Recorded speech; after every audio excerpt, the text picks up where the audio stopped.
Welcome friends, welcome to India சமையல். இன்னைக்கு வீடியோவில் ஹெல்த்தியான ஸ்நாக்ஸ் ரெசிபி. குழந்தைகளுக்கு ஈவினிங் ஸ்நாக்ஸாக இந்த மாதிரி நீங்கள் உருண்டை செஞ்சு கொடுக்கலாம். இல்லை டிஃபன் பாக்ஸில் ஸ்நாக்ஸாகவும் நீங்கள் செஞ்சு கொடுக்கலாம். வாயில் வச்ச நிமிஷத்தில் ரொம்ப நமந்து போயிடும். எப்படி பண்ணலான்னு சொல்லி பார்க்கலாம். இப்போ ஒரு கடாய் எடுத்துக்கோங்க.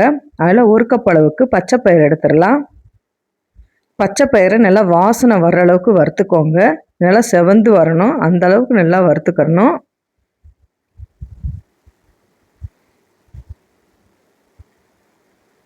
பார்த்தாலே தெரியும், நல்லா நிறமும் மாறி வந்திருக்கு. இந்த அளவுக்கு நல்லா வறுத்துக்கணும். இப்போ நல்லா வறுபட்டுருச்சு. இப்போ எடுத்துடலாம். இதை எடுத்து ஒரு தட்டில் போட்டு நல்லா ஆற வச்சிடலாம். இப்போ அதே கடாயில் ஒரு கப் அளவுக்கு கம்பு எடுத்துக்கோங்க. கம்புல தூசு மண் எதோ இருந்தாலும் நல்லா பார்த்து கழுவிட்டு எடுத்துக்கோங்க. இதையும் நல்லா வாசனை வர அளவுக்கு வறுத்துடலாம். பார்த்தா தெரியும், இந்த மாதிரி பொரி மாதிரி வெடிச்சு வெடிச்சு வரும். இந்த பக்குவத்துக்கு நல்லா வறுத்துக்கிறணும். கருக விடாமல் வறுத்துக்கோங்க. பொரியாக வந்திருக்கு. இப்போ எடுத்து தட்டில் போட்டு நல்லா ஆற வச்சிடலாம். இதுவும் நல்லா ஆறட்டும். இப்போ அதே கடாயில் அரை கப் அளவுக்கு கருப்பு கவினி அரிசி எடுத்திருக்கேன். நீங்கள் நார்மல் ரைஸ் வேணுமாலும் எடுத்துக்கலாம், இல்லைன்னா சிவப்பு ரைஸ் இருந்தாலும் அது வேணுனாலும் கூட எடுத்துக்கோங்க. இதையும் நல்லா வறுத்துடலாம். இதுவும் நல்லா பொரி வர்ற மாதிரி நல்லா வறுத்து எடுத்துக்கோங்க. வாசனை வரும், அந்த அளவுக்கு நல்லா வறுத்துடலாம். இப்போ நல்லா வறுபட்டுருச்சு. இதையும் நம்ம எடுத்து தட்டில் போட்டு நல்லா ஆற வச்சிடலாம். இப்போ ஒரு மிக்சி ஜார் எடுத்துக்கோங்க. பச்சை பயிர், வறுத்த பச்சை பயிரை போட்டு நல்லா நைஸாக அரைச்சி எடுத்துகிட்டு வந்துடலாம். எந்த அளவுக்கு உங்களால் நைஸாக அரைக்க முடியுமோ அந்த அளவுக்கு நல்லா நைஸாக அரைச்சிடலாம். வாசனைக்கு 5 ஏலக்காய் சேர்த்துருங்க. இப்போ இந்த அளவுக்கு நல்லா நைஸாக அரைச்சாச்சு.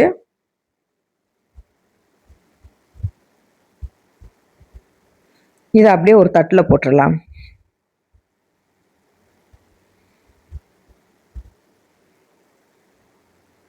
இப்போ அதே மிக்சி ஜாரில் வறுத்த கம்பு சேர்த்துடலாம். ஆல்ரெடி நம்ம ஏலக்காய் சேர்த்துருக்கோம், இப்போ தேவையில்லை. இதை மட்டும் நல்லா நைஸாக அரைச்சி எடுத்துகிட்டு வந்துடலாம். நல்லா வறுத்துக்கிட்டனால நல்லா நைஸாக அரைப்படும். இதுவும் நல்லா நைஸாக அரைச்சாச்சு. இதையும் அதே தட்டிலேயே நம்ம போட்டுடலாம். ஒரே பவுல்லே சேர்த்துக்கோங்க.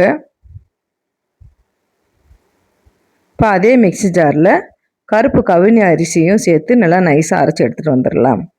நீங்கள் எந்த அளவுக்கு நல்லா வறுத்துக்கிறீங்களோ அந்த அளவுக்கு நல்லா நைஸாக அரைப்படும்.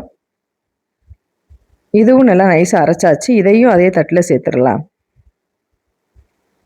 இப்போ 3 மாவையும் நல்லா மிக்ஸ் பண்ணிக்கோங்க. இதோட கொஞ்சம் சுக்கு, இப்போ ஏலக்காய் சேர்த்துருக்கோம், அதையும் சேர்த்து நீங்கள் அரைச்சிக்கிட்டிங்கன்னா கஞ்சியாக கூட நீங்கள் செஞ்சு தரலாம். கொஞ்சம் தண்ணியை நீங்கள் நல்லா சூடு பண்ணிவிட்டு இதில் ஒரு 2 டீஸ்பூன் அளவுக்கு மாவை சேர்த்துட்டு நல்லா கொதி வந்த பிறகு கொஞ்சமாக நாட்டு சர்க்கரை சேர்த்து அரைச்சிக்கிட்டிங்கன்னா சூப்பராக இருக்கும். இப்போ மிக்சி ஜாரில் இந்த 3 மாவையும் நல்லா அளந்து 1 கப் அளவுக்கு நான் சேர்த்துருக்கேன். 3/4 கப் அளவுக்கு வெல்லம் சேர்த்துக்கோங்க. சேர்த்துட்டு நல்லா அரைச்சாச்சு. இப்போ வெல்லத்தை சேர்த்து நான் அரைச்சிருக்கேன். இப்போ அரைச்ச மாவை ஒரு பவுலில் சேர்த்துடலாம். இப்போ பார்த்தீங்கன்னா நல்லா வெல்லமும் நல்லா சேர்ந்து வந்திருக்கு. இதை அப்படியே நீங்கள் உருண்டை பிடிச்சா கொஞ்சம் உருண்டை பிடிக்க வராது. இப்போ நெய்யை நல்லா உருக்கிட்டு நான் 5 டீஸ்பூன் அளவுக்கு நெய் சேர்த்துருக்கேன். நீங்கள் பசங்க சாப்பிட்ற மாதிரி இருந்துச்சுன்னா கொஞ்சம் உண்டனா கூட நெய்யை சேர்த்துட்டு நல்லா பிணைஞ்சு உருண்டை பிடிச்சிக்கிறலாம். பெரியவங்க சாப்பிட்ற மாதிரி இருந்துச்சுன்னா நீங்கள் கஞ்சியாக செஞ்சு கொடுங்க. பெரியவங்க சாப்பிட்ற மாதிரி இருந்துச்சுன்னா நீங்கள் கஞ்சியாக செஞ்சு கொடுத்தா தான் அவங்களுக்கு ரொம்ப நல்லாயிருக்கும். இந்த நெய்யை ஊற்றி நம்ம இந்த மாதிரி பிணைஞ்சு கொடுத்தீங்கன்னா சின்ன பசங்க நல்லா சாப்பிட்லாம். இந்த மாதிரி நல்லா உருண்டை பிடிச்சிக்கோங்க. கொஞ்சம் நெய் அதிகமாக சேர்த்துக்கிட்டிங்கன்னா ஈஸியாக உருண்டை பிடிக்க வரும். இந்த மாதிரி ஒவ்வொரு உருண்டையாக செஞ்சு எடுத்து வச்சிடலாம்.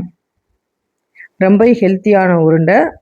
கருப்பு கவினி அரிசி சேர்த்துருக்கோம், கம்பு சேர்த்துருக்கோம், பச்சை பயிறு இதை சேர்த்து நம்ம அரைச்சதுனால ரொம்ப ஹெல்த்தியாகவும் இருக்கும். இதை டெய்லி ஒரு உருண்டை சாப்பிட்டாலும் போதும், ரொம்பவும் ஹெல்த்தியான உருண்டை. நீங்களும் இந்த மாதிரி ட்ரை பண்ணி பாருங்கள். ட்ரை பண்ணி பார்த்துட்டு கமெண்ட் பண்ணுங்கள். உங்களுக்கு இந்த வீடியோ பிடிச்சிருந்துச்சுன்னா லைக் பண்ணுங்கள், ஷேர் பண்ணுங்கள், கமெண்ட் பண்ணுங்கள். உங்களை இன்னொரு வீடியோவில் சந்திக்கிறேன். பாய். தேங்க்ஸ் ஃபார் வாட்சிங்.